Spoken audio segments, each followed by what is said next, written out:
what's up, my fellow rockers and rockettes? The Ferg here, your personal rock and roll emissary, proudly partnered with Static Shift Radio, host of Fergin' Around and co-host of the Retro FM podcast.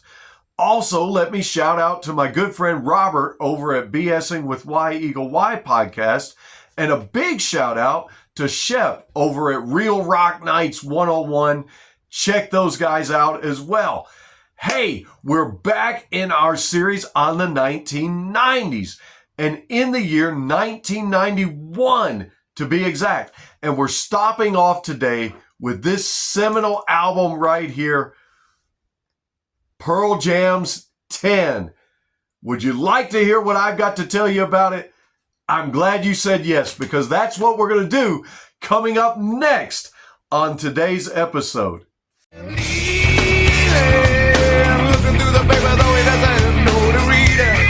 Pearl Jam's 10 released on August 27th, 1991, and it remains one of the greatest debut albums of all time by a rock band, or by any band for that matter. In fact, I both have and can, and you can too, if you want to, listen to this album from front to back without skipping.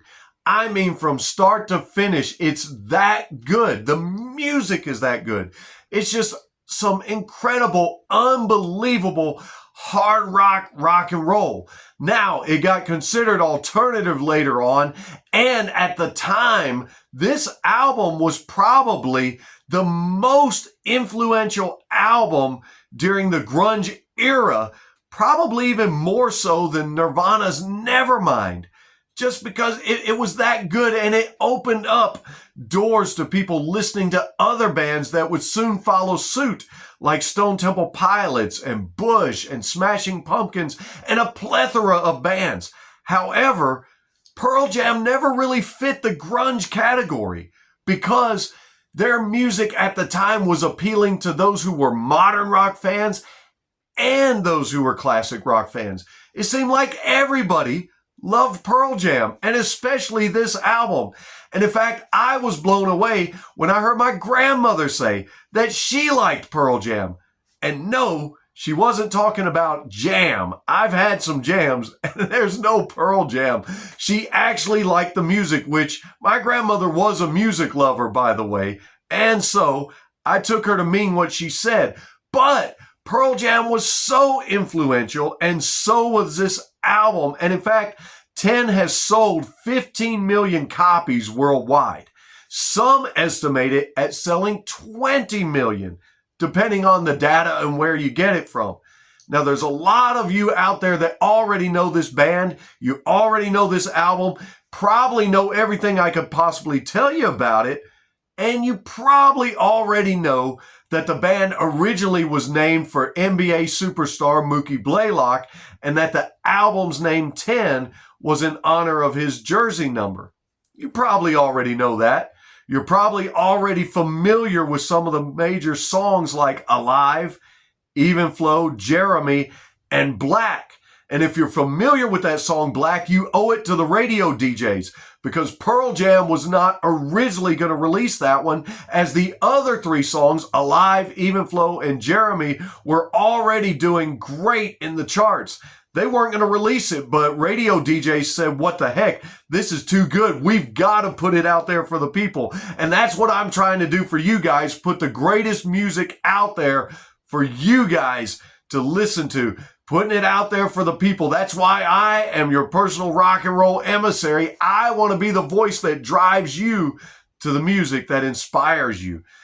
You know these things, and you know these things about Pearl Jam, but did you know?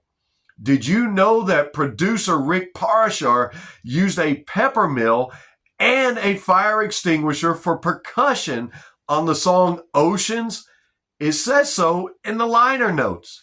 And in fact, that's another reason to buy physical copies of CDs and vinyl albums of your favorite artists. There's often stuff in the liner notes and in the jacket, stuff that you missed. There was always this cool artwork.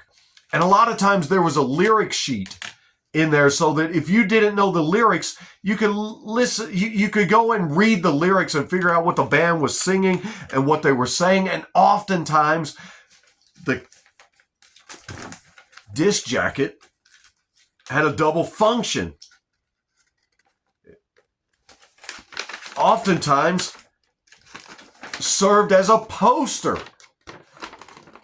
And the lettering behind the band there, many of you may or may not know, that was a giant size cutout that was designed by Jeff Ament himself, who's considered to be quite the artist, if you didn't know. The band says he was quite the artist, but not only would you get, would you get a lyric sheet, but did you know bands often put information in there for the fans about where and how to write to their fan club? Yeah, they used to love to get letters from fans and tell you exactly where to write them to so that they could respond back to you. You would get cool artwork and you would get all kinds of stuff. Now, I know in today's world of streaming, a lot of people may or may not be into that. That may or may not be your jam. But if Pearl Jam is your jam, I would encourage you still to get a physical copy, because once you've paid for it, it's always yours. You've always got it. And that's a way to support your favorite artist by buying merch, such as the shirt I have on by one of my favorite bands. Buy merch, buy CDs, buy albums, buy vinyl when you can, but buy in to listening to this album because it is a fantastic album. You may have known already some of the things that I've told you, but did you know that Eddie Vedder wrote several of the songs and several of the lyrics to several of the songs while he was surfing? That's a pretty cool fun fact. And did you also know that the song Oceans that we were just talking about, that was written while Eddie, he accidentally, during a rainstorm, got locked out of the band's rehearsal space. He was locked out and he was trying to get back in. And as he was trying to get back in and he was listening for breaks in the music so that maybe he could beat on the door and get the guy's attention to let him back in, he was hearing the bass come through the walls and he says to himself, "Hey, I'm out here. Why don't I just write a song?" And so he wrote the song Oceans to the bass that he heard coming through the walls. Pretty cool, huh?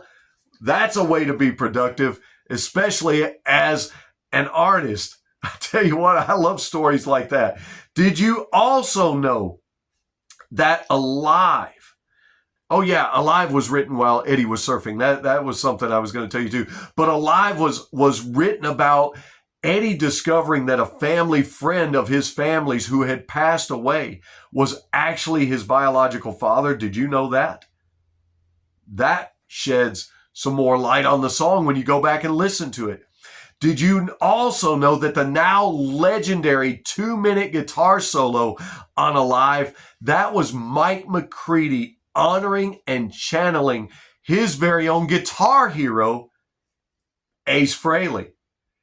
He was channeling Ace and the work that Ace had done, the guitar work Ace had done on Kiss's song She. And Mike just wanted to put that in there, and boy, am I glad that he did. Now, he put his own spin on it to be for sure, but you go back and listen to it. Those of you who are big Kiss fans like I am, go back and listen to Alive and listen to that guitar solo and see if you can pick up on a little bit of Ace Frehley in there. And God rest his soul. Unfortunately, we lost Ace this year, but thankfully, we still have his music. Thankfully, we still have this music. And thankfully, you still have the opportunity to go and listen to Alive and pick up on that. Did you also know, if you didn't know, that 10 wasn't even released on vinyl for 3 years? Yeah, it was released on CD first. A lot of albums come out on vinyl first, or at least they did in those days before they did away with it. And now vinyl's made a comeback. You can buy a lot of these albums on vinyl. Maybe not originals, maybe they're reprints. But if you want a vinyl copy, now you can get one. But it took 3 years to get it originally because they didn't release it on vinyl originally. And it kind of messed with some of the band members because at that time, some of those guys didn't even have a CD player. And there were no streaming services then. There wasn't Apple Music and Spotify and all that. So if you wanted the vinyl, you had to wait 3 years. You had to go ahead and get a CD or CD player. And by the way, get one of those and listen to your favorite music.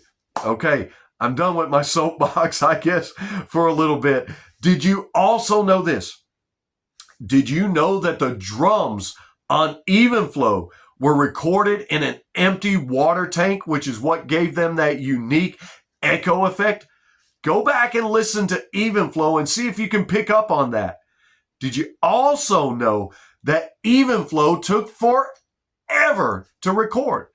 Now, I do a lot of takes on my videos sometimes, but I didn't know this, and I bet you didn't either. Pearl Jam did somewhere between 50 and 70 takes to get Even Flow right. Man, they played it and played it and played it. And in fact, Mike McCready gave an interview in 2009 in which he said, I swear to God, it was a nightmare. He says, we played that thing over and over until we hated each other. He said, I still don't think Stone is satisfied with Even Flow. But man, the record that the track that they put out on the album 10 is a masterpiece. I love it. I know you love it. And if you've never heard it before, you're gonna love it when you hear it. Even Flow. An amazing classic. We love it. And I'm glad they did take after take after take until they couldn't take it anymore and delivered us a masterpiece. That's exactly what it is. You go listen to it. Did you also know that Pearl Jam's album 10, I told you it was one of the greatest debut albums by a rock band ever, but it took them a while to rise to the top. It was slow rising to the top, and in fact, it took an entire year to finally reach the status that they wanted to reach. In fact, it took them going on tour with Lollapalooza, as you can read about in that book up there. It took them putting on some legendary performances in which Eddie Vedder became known for climbing a lot of the rigging and a lot of the scaffolding, each show climbing higher and higher and scaring the absolute shish. Yeah, you thought I was going to say it, but I'm going to keep it PG here on the show. But he was scaring the crap out of the band and out of everybody that worked because everybody just knew one day he was going to fall off that freaking scaffolding and kill himself. And it was scaring everybody to death. But he never did, thank God. And Eddie and the band were putting on some amazing performances during Lollapalooza and skyrocketing them to fame, skyrocketing as word of mouth was like, you got to come see these guys. You got to hear these guys. These guys are putting on some performances like you've never seen. You've got to hear this band. And they finally, after a year of the album's release, reached the number 2 spot on the Billboard Top 200. Now that in and of itself is an amazing feat. But they never reached the number 1 spot. You say, Ferg, why did Pearl Jam never reach the number 1 spot? That's a badass album. They should have reached number 1. Well, we're going to have to blame Billy Ray Cyrus. Billy Ray Cyrus's album, Some Gave All, stayed at the number 1 spot on the Billboard 200 for a ridiculous 17 weeks. But number 2 is not bad for a debut album. And if I was Pearl Jam, I would take that as a W in the win column. And they did, of course.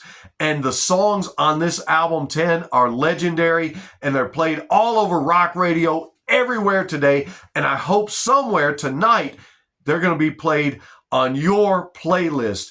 And you're going to listen to these guys. And you're going to love these guys. And you're going to be able to tell everybody when they say, hey, what have you been doing, man?